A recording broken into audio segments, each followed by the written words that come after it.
What's up? I'm doing all right. Doing all right, Cryo. Hopefully all you guys are doing well as well. I don't know. I don't know what I'm doing, really. I just, I don't know how much longer I'm gonna be speedrunning SotN for, as far as like speedrunning. There's just no competition right now. It's kind of frustrating to not have any competition, so. I know there's some people that are still kind of up and coming, and I hope that they stick with it and become really good players. But right now, pretty much all of the top players are inactive except for me. So, Talik's super inactive. He hasn't posted a run in 2 years. Well, posted a Xbox run, I should say. He did some emulator stuff, but his Xbox setup isn't working. So, and I don't know if he'll ever get the drive to come back. Yeah, I don't know if Romscout wants to grind this game anymore, though, and I don't blame him. It can get pretty tough sometimes.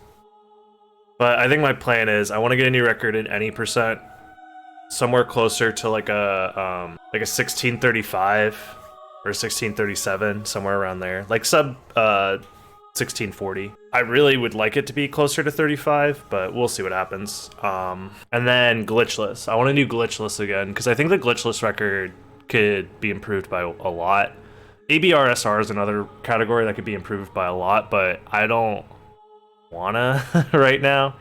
I'll let somebody else steal that record. It's probably the most free record that's out there right now. And then all bosses is already really good. I mean, I could probably improve all bosses by like another 10 to 15 seconds, but that category is really tough right now. This trick's hard. It's almost like it's frame perfect. Because it is.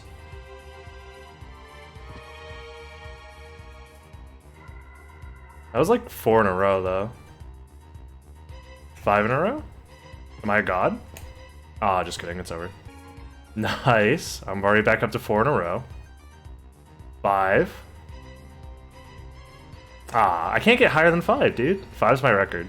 That would actually be an insane training practice. You just do Richter skip until you get like 10 in a row. You would literally be here for like an hour. It's so hard. Yo, what's up, Doc? Thanks, man. Does this game need an SSD to be competitive? No. No, not at all. I mean, this isn't a PC game. The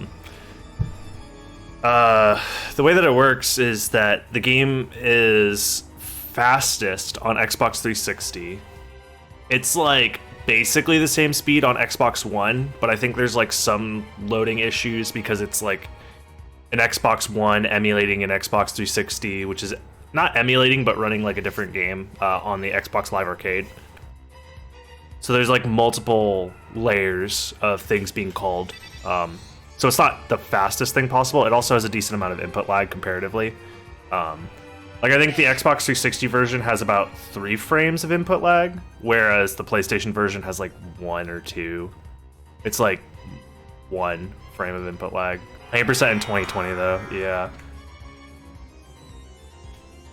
The game right now just is, there's just not a lot of competition. I think the biggest issue for this game, honestly, is accessibility.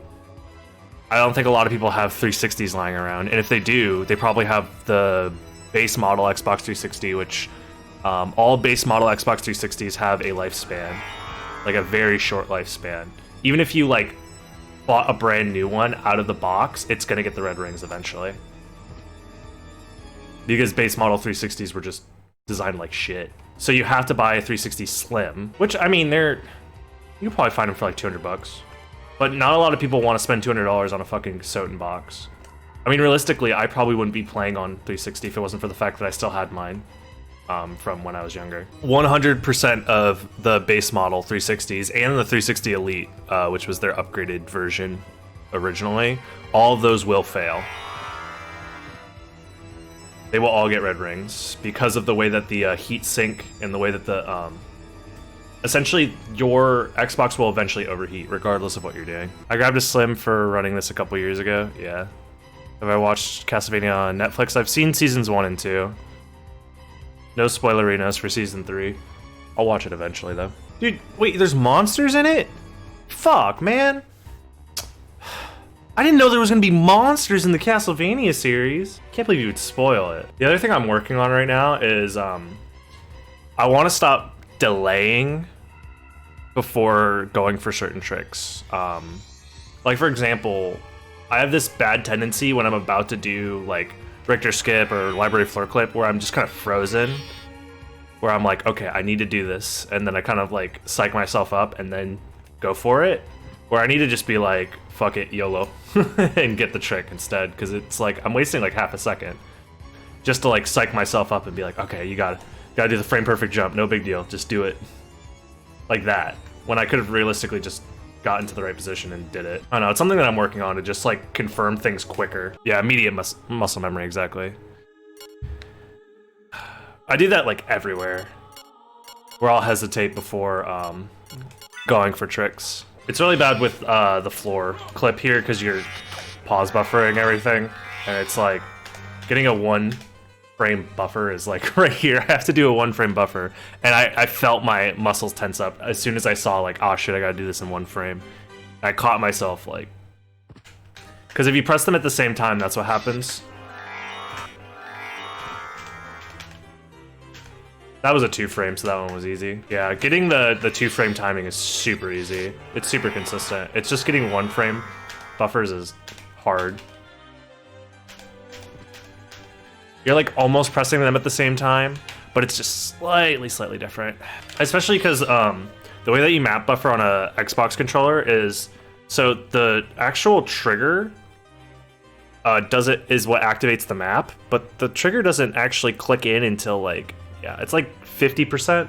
No, even more than 50% pushed. It's like 60-ish, but not all the way. It's not like all the way down, but it's most of the way down. So because of that, and the fact that the actual unbuffer button is a physical button, you're basically pressing them at the same time, because by the time that you finish pressing this all the way down to where it needs to be, it's almost been an entire frame. So it's even like faster than it would be to just press 2 buttons 1 frame apart, because it's an analog trigger that actuates at like, it activates like 60 to 70% of the way down. So it's like, it's harder than just 1 frame. Because it's like closer together than 1 frame. But I mean, ideally you just do it like that. If you're playing on an emulator, you can play on whatever, but there's no like PC version of the game. On PC, there is no PC version of this game. It doesn't exist. I wish there was a PC version of the game. Shit, if there was, more people would actually play it. But yeah, if you're playing on an emulator, then yeah, you gotta just download the drivers. No, it's okay. I wish there was a PC version. Shit. I should play strictly with Donkey Konga bongos. I don't know if emulating the 360 version will be popular, though. Maybe. Who knows? I mean, realistically, our best bet with getting this game on the 360 is having it be backwards compatible through, or sorry, on the PC would be Games Pass, Xbox Game Pass. I think right now is the most realistic way for this game to become playable on PC, officially at least. I mean, it wouldn't be so bad if it wasn't for the fact that like emulator is very slow compared to 360. Yeah, I mean, that would be the reason I would grab the Game Pass, would be to play SotN. Because I'd want to try it on PC. I'd be happy just for the sake of like having other people be able to play the game. Because my biggest issue with SotN right now and SotN Speedrunning is I think the game is just super difficult for people to care about speedrunning it. Because they see the 360 times and they're like, man, 360 is so fast, I don't even want to play on emulator. And people don't want to go out and buy a 360 just to play this game, which is understandable. I think I'm early, right? Yeah, I'm gonna bonk. Yeah, I mean, this game is difficult and challenging in its own ways, but it's like very rewarding because everything's so consistent, I feel like. Like, there's some tricky and challenging things, but it's not stuff that can't become consistent with practice, which is one of the things that I really like about it. You very much get rewarded for putting effort into this game. I think you get rewarded pretty quickly, too. Like, learning things isn't so difficult that it's unrealistic. I think PS Jin is no longer one of the acceptable emulators. I think it's just Metafin now, or not Metafin. I forget what emulators are used other than BizHawk, honestly. It's like BizHawk and one other one that is like Speedrunner accepted on the boards. So it's preferred that you use those. Oh, hell no, it's not EPSXE. Are you fucking stupid? That is the worst garbage PlayStation emulator that has ever existed. If you're using EPSXE, you might as well just burn your computer. Fuck EPSXE. That shit's terrible. It was like the premier emulator to use in like, I don't know, 2001. That shit's trash. It can't emulate anything properly. The graphics look like trash no matter what plugin you use. The options are trash. Yeah. The reason why PSX Gen isn't allowed because it uses speed up. I forget the name of it, but essentially like doesn't emulate the lag properly, which is why BizHawk is preferred, because BizHawk is essentially emulating PlayStation 2, the PlayStation 2 emulator that emulates PlayStation 1, and that is very accurate. You do have actually a huge advantage on EPSXE, Razio. It has insanely faster load times compared to BizHawk and console. And it looks like trash, so no one would want to watch your fucking stream of it. If you're streaming it, no one's going to want to watch that shit because EPSXE looks like trash. Look, if you play on EPSXE, that's fine. It's just not useful for speedrunning. It's basically banned in almost every speedrunning community for PlayStation 1 right now. And any community that allows EPSXE is not a competitive community, in my opinion. Unless I'm just woefully ignorant on like, oh, EPSXE actually is 100% accurate with this like one game, for whatever reason. No, EPSXE doesn't emulate anything properly. So like, there's certain EPSXE specific glitches too in this game because of the way that it's poorly emulated. Do you have any interest in Rando Tourney Bracket? You guys are setting up another Rando tournament? Is it posted on the Discord? I wouldn't say no, necessarily. Like, I've enjoyed all the competition that is that exists because of the randomizer and doing randomizer tournaments and races and stuff. So that's gonna be a probable yeah, so long as I'm available whenever it's being ran. People will do their matches whenever they're able to. Honestly, I have no idea how scheduling will work yet. Ooh. Just be careful, because the last tournament we did took 8 months to complete because of trying to schedule it. So I would definitely consider working on the organization quite a bit. Best I can do is try. It's all good. I mean, do what you can. I'm not telling you that you're not allowed to run a tournament. I know for a fact that one of the biggest reasons why I think I got burnt out so quickly on Randomizer is because of that tournament, though. Like, that tournament was a solid 8 months of just, like, every day streaming Rando, basically, because I wanted to be practiced for the tournament. But, I mean, it's not a bad thing that it lasted so long, but any more cool challenge runs? So I've been working on a script that I need to figure something out with it. It might not be possible to do, so don't get your hopes up. But the script essentially, the plan for the script is that your inventory is blank always. So there's a way to delete items in the inventory pretty easily. So it would be constantly deleting items from your inventory so you can't store items. But what it would do is every 30 seconds, it would give you a random set of equipment automatically. The issue is I can get all of that working. The issue is if you give the player items without them having equipped them themselves, it kind of gets a little buggy pretty quickly. Like, I've crashed the game multiple times from doing stuff like that. So the idea is that you just have random equipment and you can't choose what equipment you have, but I don't know, it keeps crashing. So I need to figure out a way to like have the game read it differently, maybe. It might be a little above my skill set to make it work. Is it possible to let candles and stuff drop items? I mean, Mouse has been able to do that, I'm pretty sure. Yeah, it's definitely possible, but that's above my scope of expertise. That requires like having a modified version of the game running versus me. What I'm doing is I'm having the normal game run, but I'm just applying a script that changes things in real time. So having scripts change things in real time is a little bit different, and it's a little more limited. Otherwise, I'd have to like patch the game and make my own version of the game. There isn't like a copy and paste button where you just scroll and highlight the candle and then copy and paste its properties somewhere else. You'd have to find what exactly is, because I don't even know. I would imagine that there's probably, because all I am able to do realistically is I'm able to read and write to specific hex values. And when different areas are loaded, different candles have different hex values. So it wouldn't be like, let's say hex address 000001, right? Just to make it simple. You can't just like have, okay, that hex address will always make this item drop, because if you load a different area, that hex address is being used for a different candle or a different item or a different property. So you can end up screwing with the game even more. So you would have to make a script that like could tell what area you're in, which I wouldn't know how to do that. I'd have to find all of the hex values for all that stuff. So it becomes much more complicated a lot quicker. How does Mouse even do that shit? He's really smart.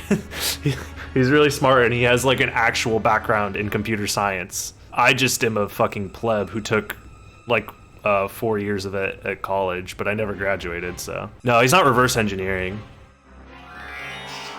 I mean, he's realistically doing what I'm doing, but he's much better at it. And he has different tools. Like, he's using different tools than I would have access to, because I don't even know how to fucking begin to use the shit that he uses. He streamed himself making the randomizer. There's videos of like what he did, and honestly, I should go back and watch those. I don't know if they're still on his channel or not.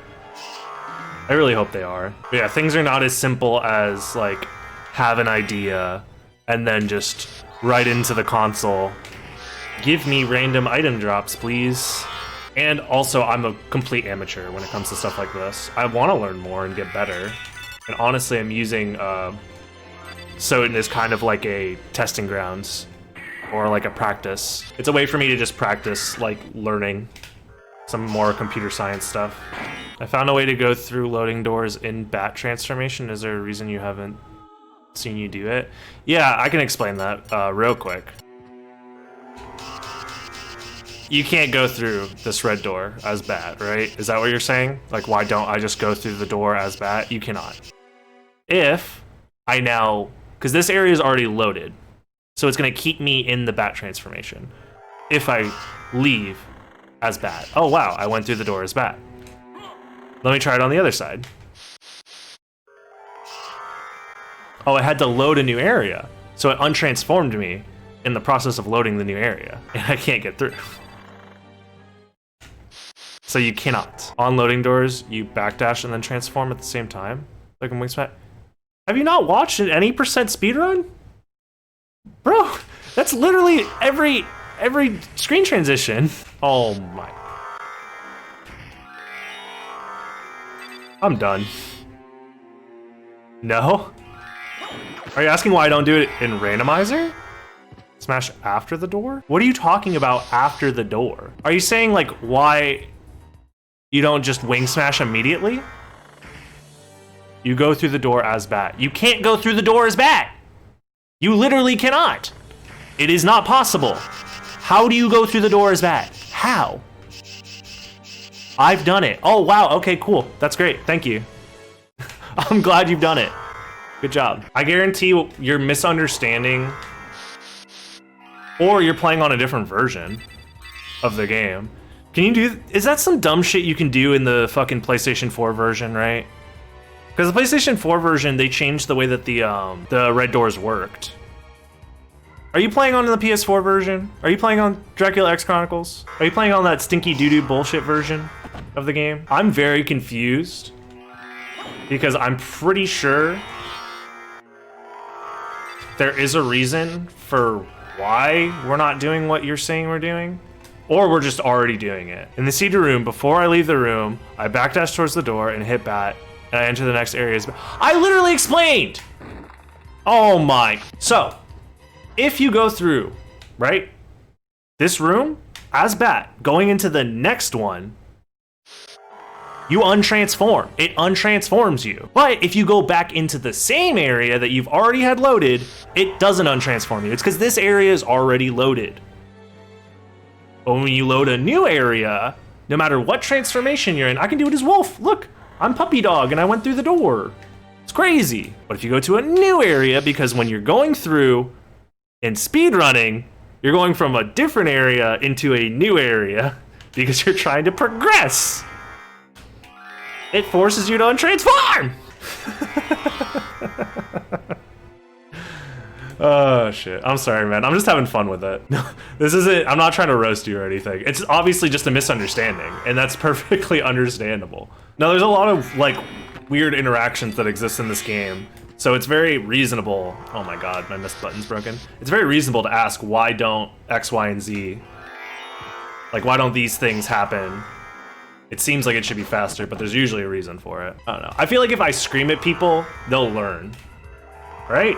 Because you're not gonna forget having some random guy on the internet screaming at you. It's all good, God's child. Like I said, it's all fun and games. I'm not actually bullying you. If anybody is actually bullying you from here on out, I'll tell them to stop. Like I said, it's an understandable misunderstanding. And I was just having fun. There are a lot of people that misunderstand how specific game mechanics work. It's one of the reasons why when you reload an area for practice purposes, like I'll do this to reload my positioning.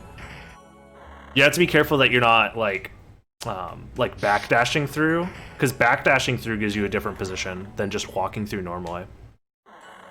And even then, I'm pretty sure this position isn't like exactly the same as if you loaded it in for the first time, like subpixel wise, but for the most part that doesn't matter. How many participated in and was it single elimination? Razio, it was a double elimination, and I think it was like 22 people. So it was a big tournament, and it was double elimination. So if you're thinking about running a single elim tournament, that could probably get finished in like a week, if enough people like have the time to do it. Do I prefer bits or subs? Okay, I don't know if I've said this on stream before, but when it comes to streaming, there's there's like a tier list of what you prefer to see as far as like financial support. Direct donations are the best because PayPal takes, I think, like 5%.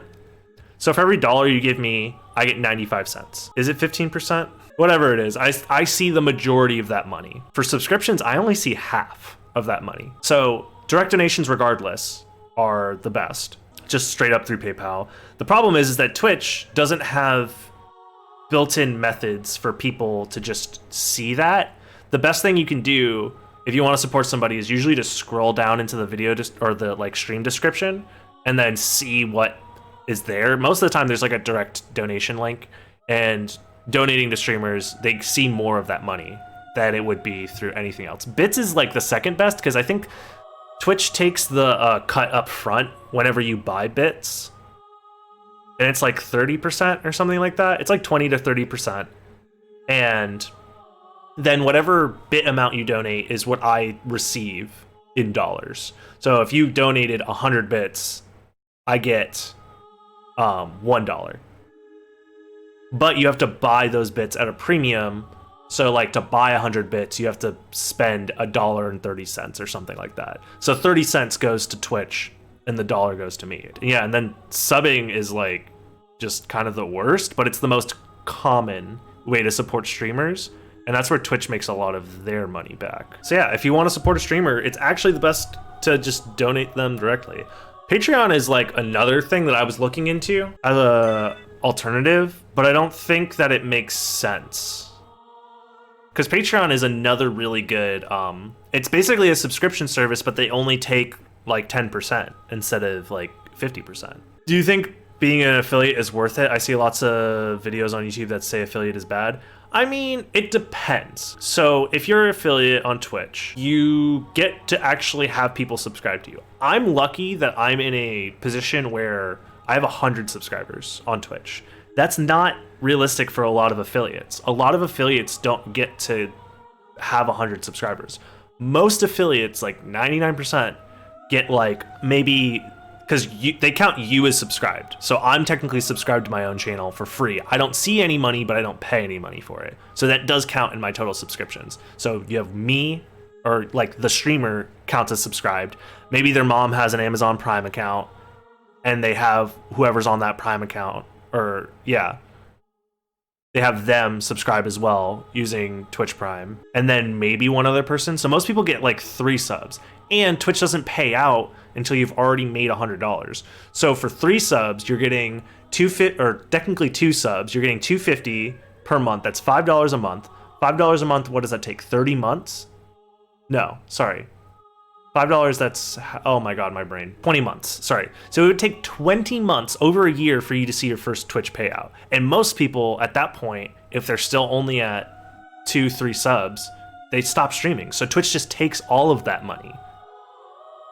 So no, being an affiliate wouldn't matter until you have people that are actually willing to subscribe. But you don't know if people are willing to subscribe until you already gain subscribers. So it's kind of this weird, I accepted it because I wasn't doing YouTube at the time and I wasn't doing anything else at the time. But if you're actually planning on streaming, like, and don't take this from me, how many people are watching my stream right now? Bro, I have 36 people in here. I'm not a big streamer. Like, so maybe I'm shit at giving out advice here, but like, you know, and some people would look at this and say like, that's very successful. And I'm appreciative that there are people that want to watch the stream and whatnot, and that people are willing to support me. But it's not even like close to like what it would take to make this like a full-time job, you know? Like, this is just a hobby that I do at this point. Like, if I tried to make this a full-time job, I would fucking drown easily. But yeah, I would say if you are streaming to like 10 people, don't do affiliate. Just multi-stream on every platform. Because the only reason why being an affiliate sucks is because I can't multi-stream to YouTube or Facebook Gaming or whatever other like platforms there are that are actually doing well. Easyscape is a great example of someone who is like a higher tier streamer, but still streams to YouTube and Twitch at the same time because he's not partnered or affiliate. Because he likes having a larger audience be able to watch him overall, but he funnels people into his YouTube that way.